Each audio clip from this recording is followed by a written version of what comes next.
Moe try beam. If we hold hands here, we're basically married in the eyes of the Lord of anime gods above.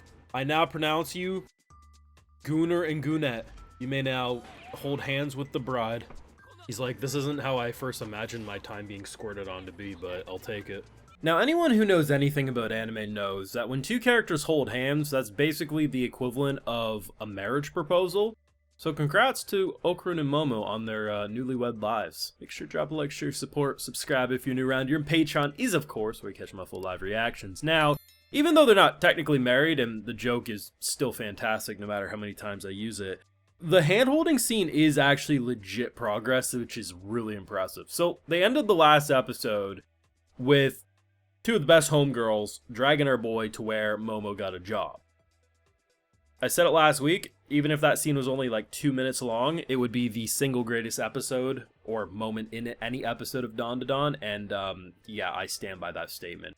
The idea that our boy, like, said nothing. Like, he said the little chant, but other than that, he was just speechless.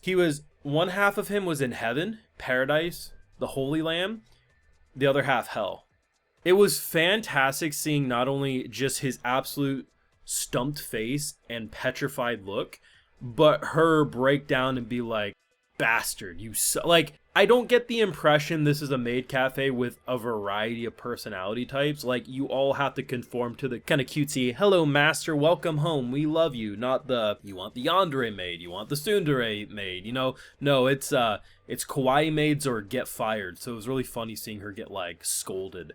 But the whole thing was brilliant because they could have played it off as a joke, like, oh, here's the two friends trying to set them up, which, hey, nice for them, you don't see that all too often. But not only did we get that, we actually got progress after the fact. So our boy's like, hey, I'ma walk you home, and she's like, boy, you crazy, it's hours away, go home. And then she leaves work, and what happened? Oh, he came back for her. The thing is anime does unironically treat hand-holding as, like, a super lewd thing half the time. Like, oh my god, they held hands. Like, oh, they must be serious. Like, in general, it's just cute. But anime, because there's such a lack of progress usually, hand-holding is honestly what you get the most of in a lot of older romance series. So that's why, you know, anime fans meme the fact that it's basically them married. The thing is this was actually kind of another turning point. Like, the moment, it was either last episode or the episode prior, when they were in the car and they were, like, kind of flirting and teasing. It's just, we're getting so much of that. And between this and My Dress Up Darling, I'm really appreciating the lack of characters trying to insert themselves between the central two in order to divide a wedge, but rather the friends and schoolmates are, like, hyping them up to be a thing.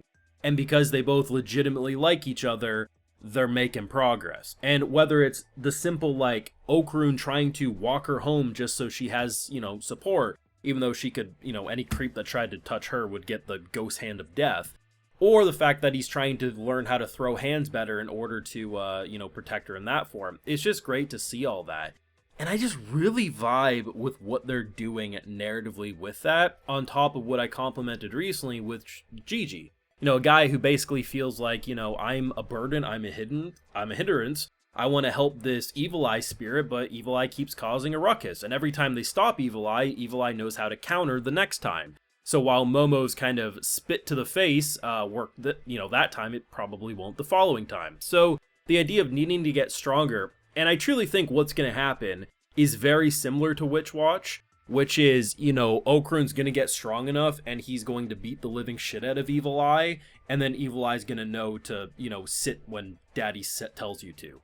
But until then, Evil Eye's gonna cause a ruckus. On top of the fact that Gigi is obviously mastering his control as well. The soy sauce, which, you know, caused an issue the first time, no longer is doing it this time, so hey, you know, progress. Progress is being made.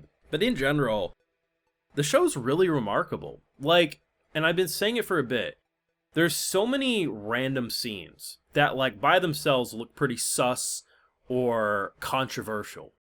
And then that's what people, like, focus on. When this has unironically one of the best teenage supporting casts in recent anime memory. It's thought out, they act their age, but most importantly, they have really engaging story arcs, you know what I mean? And then on top of that, you get the ridiculous fun, like we're gonna have Mozart's ghost to train us.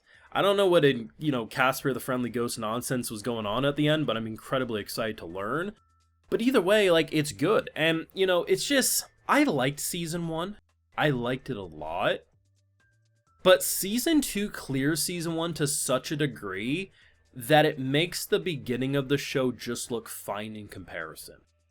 Like, I honestly think it's that good. And if this show doesn't get a full adaptation when it's all said and done, I'll be incredibly disappointed. It's funny as hell. It's surprisingly romantic as hell, too. And the fact that you have so many obstacles that should get in the way of the Momo and Okarun relationship, yet they don't? I have to commend it. Like, I have noticed the trend that recently there's more supportive friend groups and stuff rather than just always trying to, like, insert that wedge so the romance doesn't happen. But it's still common enough that, when you get a show like My Dress Up Darling or you get a show like Dandadan, it still feels fresh because you're not used to such support. And it's not to say that I want every show to just have a supportive group of friends, because sometimes drama works. I think, as an example, Toradora, one of my favorite shows. I think the drama there works. But it's nice that we're shifting the focus these days. And hopefully shows like Dress Up or Dandadan are a good sign of things to come that are going to get adapted. Because both are popular, and hopefully that means these production committees will adapt more shows and, like, mangas like this, rather than the, we're gonna have so much forced conflict for no goddamn reason.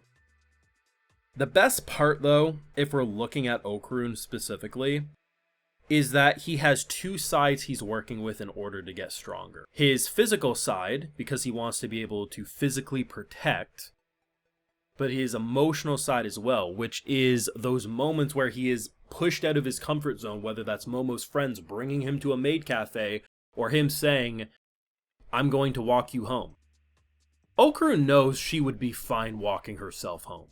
She has ghost hands to throw hands. And the fact that he tried to hold her hand before retracting it, and then she grabbed it, that's the good shit right there. You can let me know what you thought down below of this episode. What did you think of the intro scene? Do you agree with me? Best scene in the show today? Because that's how I'm feeling about the Maid Cafe. Thoughts down below. Leave a like if you enjoyed. Subscribe if you're new around here. And Patreon is, of course, where catch my full live reactions and other exclusives, like I give video shoutouts to my patrons. So today we got King Explosion God, Muhammad Silmi, Jimmy Carroll, Rom Was Taken, Yale, Haruka, Julian Gapehart, Coco Pines, and we also have Holmes. So I appreciate the support, everyone. Please take care, and you'll have a good one.